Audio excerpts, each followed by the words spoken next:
audition for the diva. Yeah, I mean, see, anyway, when you cast in something that Nidra handles with all of our productions, she tends to try and pick people who've got personalities that at least we're close to the character. So yes, then it's easy. You're playing somewhat yourself in the shoes of the character. Right. So there's a authenticity about the character then and the role that's played. Anyway, but that's also because it's also part of how we approach a character in a play. I suppose as directors, I mean, other directors may approach it completely differently, but I suppose the way we look at it is that because we don't give step-by-step directions to our actors. It's a discussion process that happens between the actor and the director. So what I feel is if an actor is completely alienated from the character we've given that person, it's going to be very difficult to, nearly impossible to make that bridge. So you give that person something akin or that where they can somehow find some kind of affiliation to, then a discussion can begin. And then the journey that you take with the actor is really something else. So I think one of the best journeys we've ever taken with an actor was the role of Mariana, Sherlock's half-sister. When we did Sherlock Holmes' Secret Life. I thought the lady who played that role really, I mean, she took off as an actor, and for me was one of the best on stage. But it took a lot of discussions beforehand. And she worked through a lot of discomfort. To get there. So wait, let me get this straight. It's you talk to this person before you give them this role, or after they get the role. Let's just say this role was thrown onto them, or they might have got it. How would you try to persuade them? Look, this is you. You can really play this character. Well, in most cases, we haven't had to do too much persuading because people. I mean, there are very few, relatively speaking, plays happening in Sri Lanka English theatre. So, and there are quite a few people, talented actors who want to act, and we don't sort of we very rarely call for auditions. Very rarely. We'll pick and choose actors we want to speak to them in the order we think they are good for the role, and hopefully one or two or maximum three people we've sort of earmarked for a role will say yes. When they don't, we have lots of problems. Huge issues. So then we discuss the script and we start working on it, because a script really, you can read it through and not get it. I mean, we don't get the nuances in a script the first time. Maybe it's the 100th time we read it through or we actually do it, that you start realizing the little insights that the writer wrote into the character, wrote into the dialogue. And you just work with an actor to try and bring those facets of what you want to bring out, look at the dynamics between the actors and try and bring it out. I mean, this particular... I guess also in sense the people we work with are people who are willing to go on that journey. You know, they want to give us the chance to prove ourselves as well. So, sorry. So, it's a 50-50 thing. Then that's so interesting. All right, we'll get into more detail about this. I'm really interested here. All right, we're going to a quick commercial break, but make sure you do visit our Facebook page on www.facebook.com/Good Morning Sri Lanka. We'll be right back after this commercial break. Welcome back to Good Morning Sri Lanka. In case you missed out on the first few segments, well, that's too bad.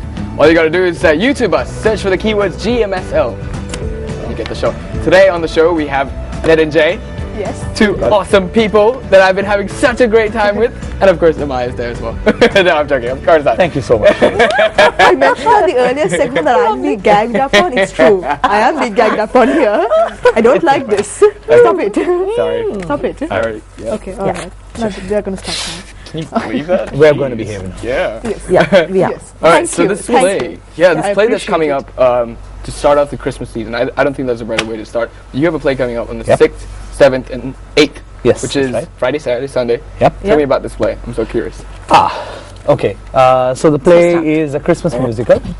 A Christmas story for the family. It's got everything about Christmas. It's got Santa Claus, it's got elves, it's got Jack Frost, who's sort of partly a bad guy. It's got the Snow Queen, who's a real bad guy, or a girl, as you call it. Bad girl. There you are, bad girl. The Snow Queen has a very pretty dress. Oh, really? Yes. Oh my God. Oh, that was the pictures. As soon as I walked in, I saw a couple of pictures. Like, yes. Lots of white flowing around. And there are elves. I mentioned there are elves. Oh, there are reindeer as well. so the reindeer plays a reindeer. Anyone here in the studio? Right. No. Yeah. So the reindeer are the comic element, the Santa's reindeer. We explore how the whole song Rudolph the Red-Nosed Reindeer came about. Wow. So it's like an origin story of... Yeah, it is. Brilliant. And it's about this little boy who doesn't have a father, who wishes for a dad and among other things for Christmas, and how we show behind the scenes how Santa Claus helps him or doesn't help him get his wish, whether he gets exactly what he wants or whether he gets what he should get, and people will go basically how Santa Claus kind of works. Yes, you give a sort of semi-practical answer to how Santa Claus answers everyone's wishes. Yeah, because our children, about 4 years ago, they're 10 and 11 now, they came and said, is Santa Claus real? And you can't say yes and you can't say no either. Yeah. Because Santa Claus is real in a way. I mean, every one of us is a little bit of Santa Claus during Christmas, right? Aren't we? Yes, that is true. Yeah. And we said, you try okay, extra hard to make someone else happy. Exactly. Yeah, exactly. So we said, okay, what's that? That's Christmas spirit, is it? Okay. Let's do something. Let's try and explore this. So that's the whole impetus behind the play, and really. I guess, so in that sense, I suppose the inspiration, in a sense, to just try and put that story out. And so there's, since it's a musical, there's Christmas songs. So there's 5, 6, 7, 8, 9 different Christmas songs.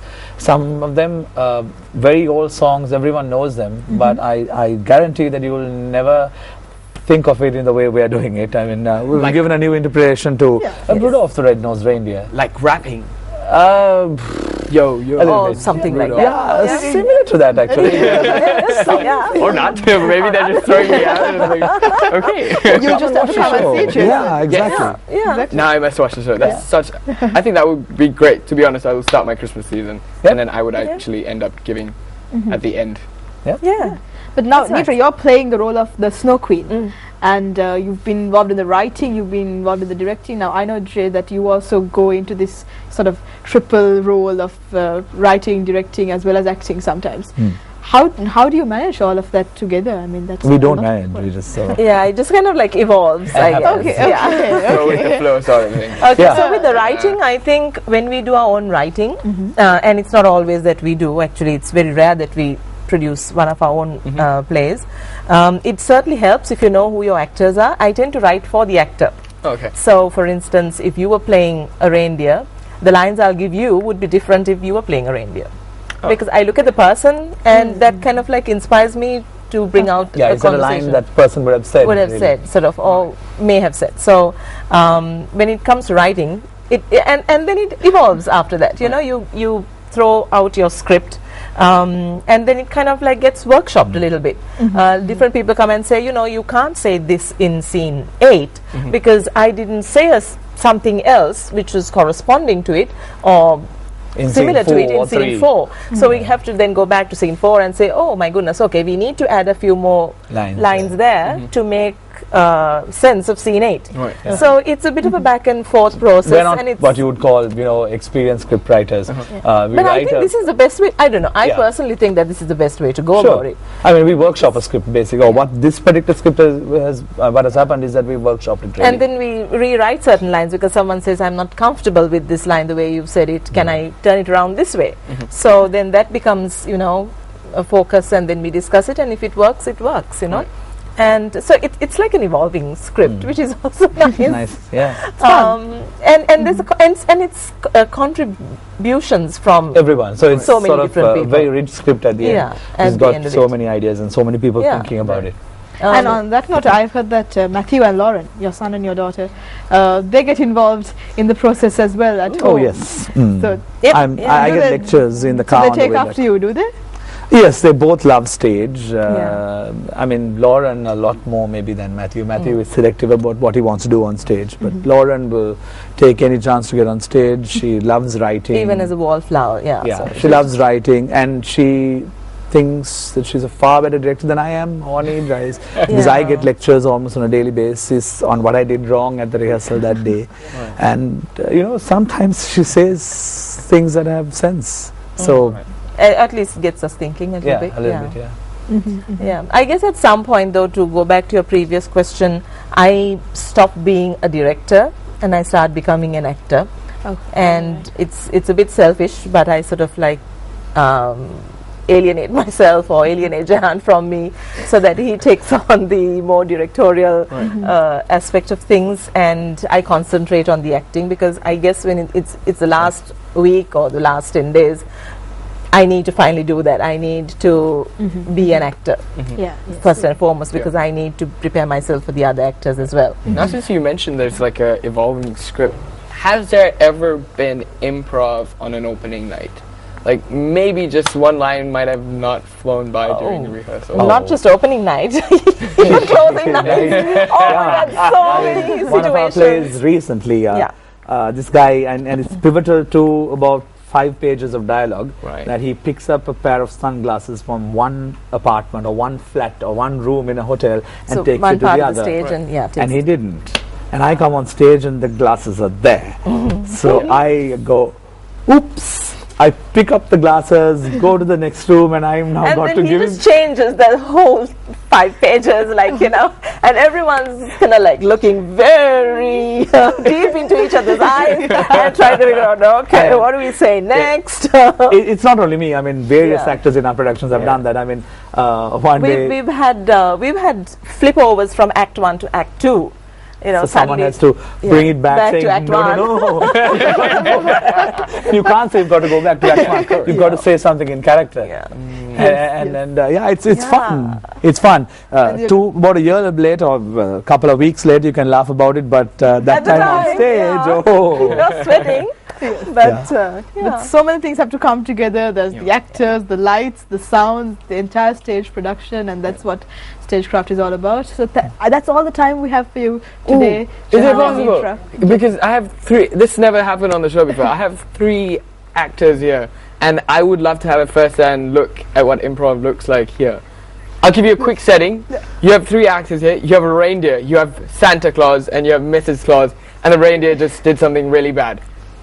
Go. I'm sorry. Donna, how could you? You should not have eaten Rudolph's feed. Oh, but I was so hungry. And he didn't eat his feet either. You mustn't be like that towards Donna. Donna, it's all right, but you know, you must not do this again. Yes, Mrs. Because Claus. your feed is yours, and Rudolph's is Rudolph's, and we all know that we need to wait and eat only our own food. Oh, I understand. Does that apply to me as well? Of course, darling. But the milk and cookies that I have every time I go I really need to speak to those people and change their idea of the milk and cookies to maybe some soda water and carrot sticks. You are getting a little... No, I'm not. Rotund there, Santa. Someone's been eating food that they're supposed to be eating it. Vixen, Blitzen, whatever you are, shush. All right. I have been shushed. So I think we'll shush it from there itself. How was that, Jason? That was amazing. Wow. Okay. I wanted to come in the scene like a redneck. I was like, shh, do you want me to take him out? But no, I thought that would be too much. I don't know how we're going to improvise. I should have actually done a ho ho ho, but can I do it? Can I only do a ho ho ho? No, okay. All right. And back up the chimney.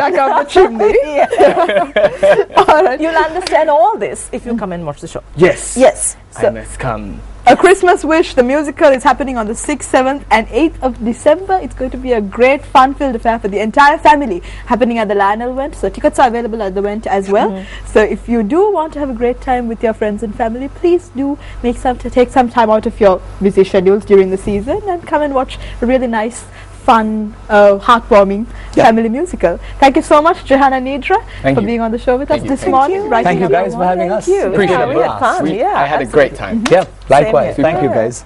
So after the break, we'll be speaking to Arundhati Sivagurunathan, our resident child care guru, who is on the show because it is a Friday, and that means Arundhati is on the show with us. So do stay with us. We'll be right back after a very short break.